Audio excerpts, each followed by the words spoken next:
get back in a scrimmage situation first time this year? Yeah, it was great. I mean, it had been a while for me, obviously, with taking the or being out, during the spring, and I think it was really good.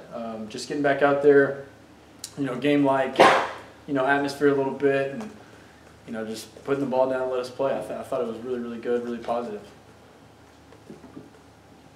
How do you think you played? How do you think you did? I thought I did all right.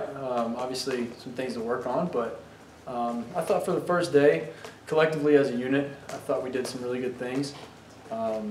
Made some really positive plays down the field.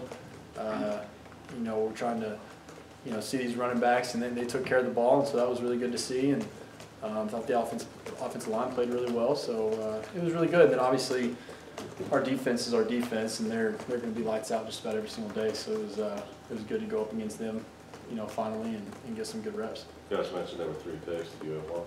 I did not. How the young receivers coming along? You got a lot of them out there. They're doing phenomenal. When you talk about guys like Anthony Swartz, Seth Williams, Matthew Hill, Shedrick Jackson, those guys can play. And like I said, I think if I remember correctly, all four of those guys had a pretty significant play throughout the scrimmage. So it was really positive to see those guys, and they're picking everything up really quick.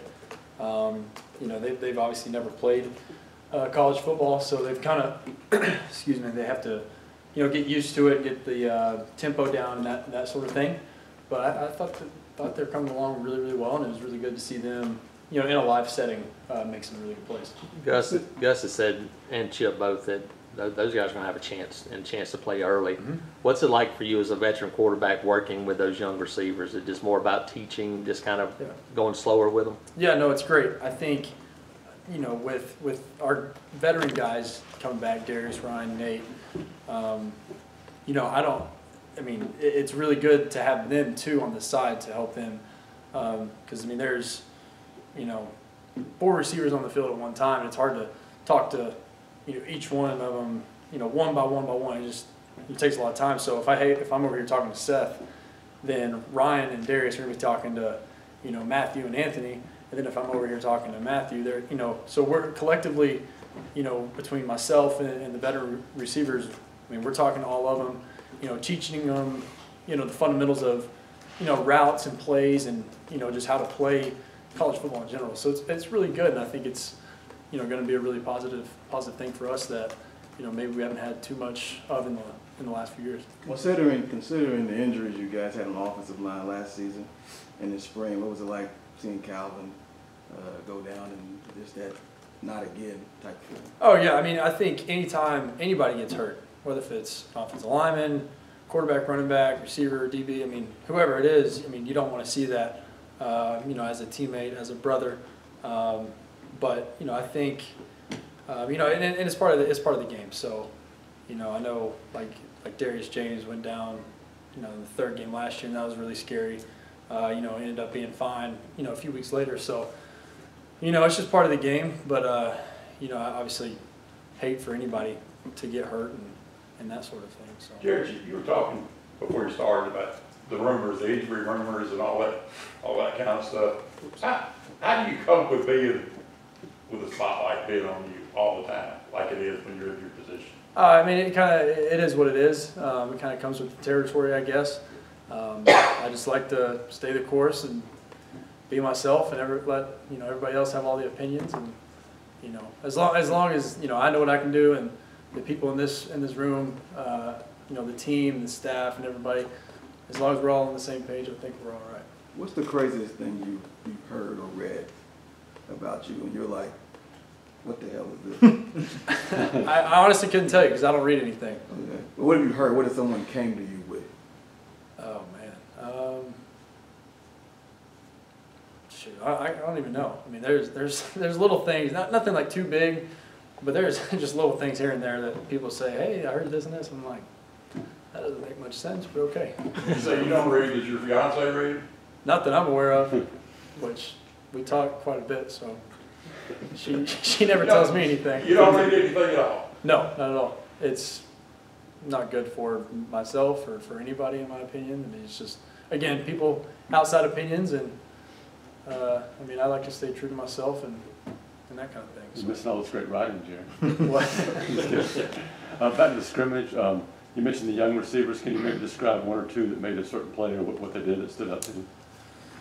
Let me think. Shed had a couple of good, kind of like a 10-yard stop route that he caught under duress. That was really good. Hit Shed on a downfield back shoulder throw. I thought he made a really good play on the ball. Matthew's really savvy, so something I like that he does is run like tunnel screens and that sort of thing. He ran a really good tunnel screen today, made a couple guys miss. That was really good, really positive. Seth took one, shoot, I don't know, 60, 70 to the house off a slant. Anthony Schwartz kind of got an end around handoff and took it for about 20, 25. So I thought all four of them had some really significant plays, and I mean, stuff that I can't do, so I'd rather just give them the ball. I realize it's only been a week, but with Matthew Hill in particular, can you see his skill set being similar to Will since he's playing that same position, that translates to that 3 role? Yeah, no, I think, Will's just different. I've never seen anybody move like Will. I mean, Will's just a little bit different, but the thing I love about Matthew, he's very, like I said, very savvy. So he may not be the fastest guy or anything like that, but he just knows how to wiggle. He knows how to run the ball. He can just see the open field and move really, really well. That's something that I really loved watching him play. And it kind of, it's funny, he reminds me of, it's kind of almost spooky how close he is to a guy that played before me at Baylor, a guy named Levi Norwood. I don't know if you remember him, but plays very similar, just kind of finds the open hole, whether he's trying to run a route, catch the ball, or you know, getting a handoff, running, or whatever. He's just really savvy and knows how to move, which is really, really good to see. Jarrett Stidham is a guy that played some last year, but he looks like he's got some potential to do more this year. Can you talk a little bit about him? Yeah, no, Sal's been great. He's really taken a step up this fall. I think, you know, he's worked really hard, you know, throughout this whole summer, and you know, I think he's ready for this season. I think he's going to take another step forward this season, and I think we need him to. He's obviously a big body, and you know, can catch well. He can go up and high point the ball, and so he's been doing some really good things, you know, as a bigger slot than, you know, maybe we haven't had before.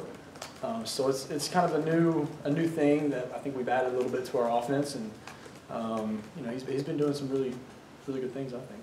What's it been like having Cord Sandberg here? Obviously a newcomer, but an older presence in that quarterback room. Yeah, it's good. He's a great dude. He obviously got drafted out of high school. He's kind of like the Stovall, you know, when Stovall first started, you know, 1,400 years ago. I can say that because he's one of my best friends. But it's great. You know, he's really dialed in, which is awesome to see.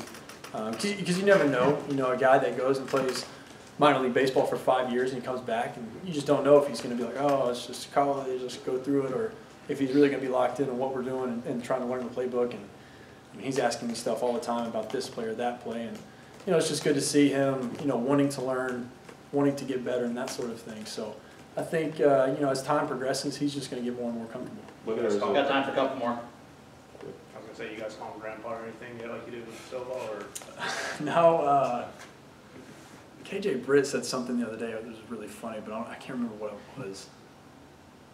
I don't know. As Seth Williams, have you seen him continue to make plays throughout practice? Is what stands out to you about him? Seth is obviously a big body, and he can go up and get the ball. I don't know what his vertical is, but he may have the highest leaping ability on the team. And Darius Slayton may get mad at me for saying that. It'd be pretty close, but I mean, he can flat make some really impressive plays. Obviously, there's a learning curve to play quarterback, period. Is there also a learning curve to be in the face of the program, whether it's here or wherever the quarterback's going to be a particularly successful one? Yeah, no, I definitely think you learn a little bit over time.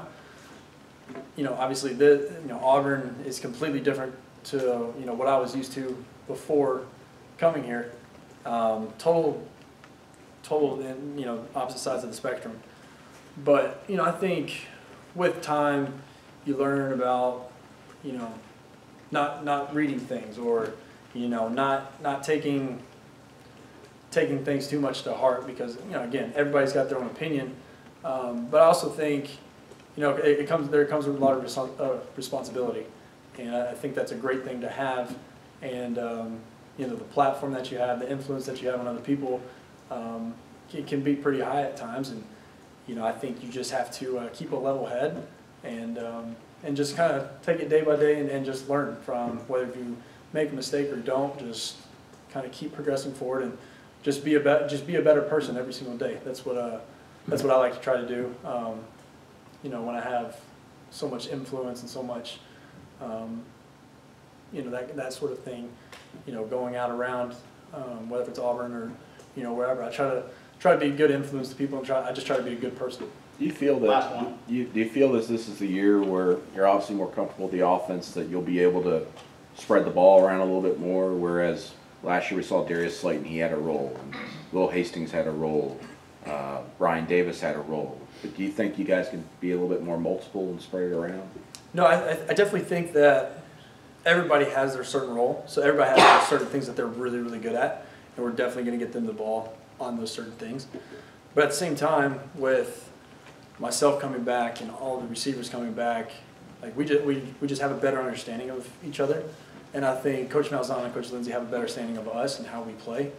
And so I've just in fall camp so far, within this first week, I've seen a significant difference in just spreading the ball around more, getting Nate Craig, involved even more than last year, and doing some things like that, which has been great, because, Ryan Davis led the SEC in receptions last year.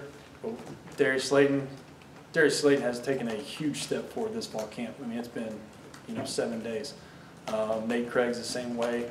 Like I said, it's been good to see Sal get a lot of balls this fall camp, and make a lot of plays, and again, the young receivers. So I think we're going to be very I hope we're pretty challenging for people to stop, but we have a lot of weapons, and I think we're going to utilize that. Thank you.